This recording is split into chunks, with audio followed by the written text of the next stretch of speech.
Male in velike dogodivščine navihanega škrata. Ste videli? Ujel sem se v škratovsko navihani snežni vihar. Nad hribčkom Jakec v Šaleški dolini se je vrtinčil veter, zračni, škratovski, pravljični vrtinec. Pravijo mu tudi škrati vrtinec.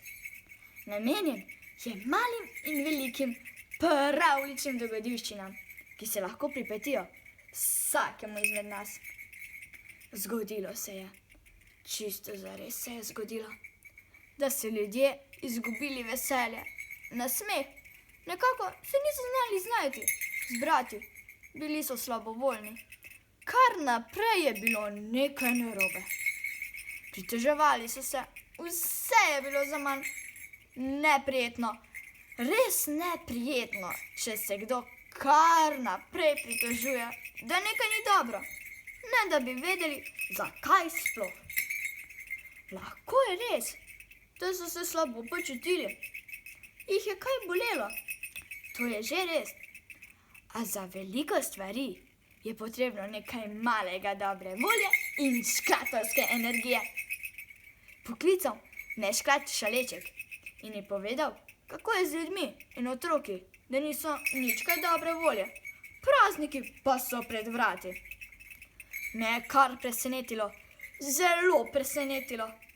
Poznal sem tudi škrata Pirkmandeljca, ki živi v rovih.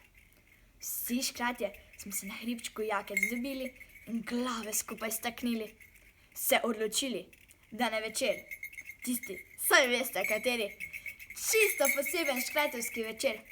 Večer, ki ima vse škratovske moči, čisto vseh dni.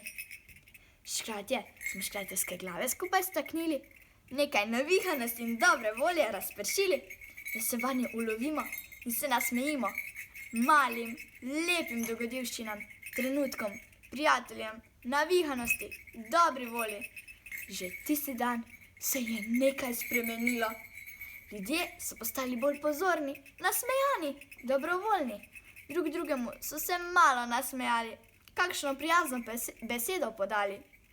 Čutiti je bilo nekaj prijazne pravličnosti, prazničnosti, ki je ne moreš kupiti. Lahko jo samo škratovsko pridobiš, če se ujameš v škratovsko navihani vihar. Da te malo namigljamo, nažgečkamo, obrnemo na glavo in nazaj, potresemo, 7-krat okrog zavrtimo, da ugotovimo, da ugotoviš tudi ti, da imaš nekoga, ki te ima rad, da imaš topel dom, nasmeh, da se malo pocrkljamo in kakšno škratovsko, razigrano, navihano špičimo te dni. Saj nam lahko vsakdo prisluhne, tudi na Radio Fantasy. Tako da veste, sedaj tudi vi. Malo smo mi eni škratje, bratje. Vaš škrat? V vrat.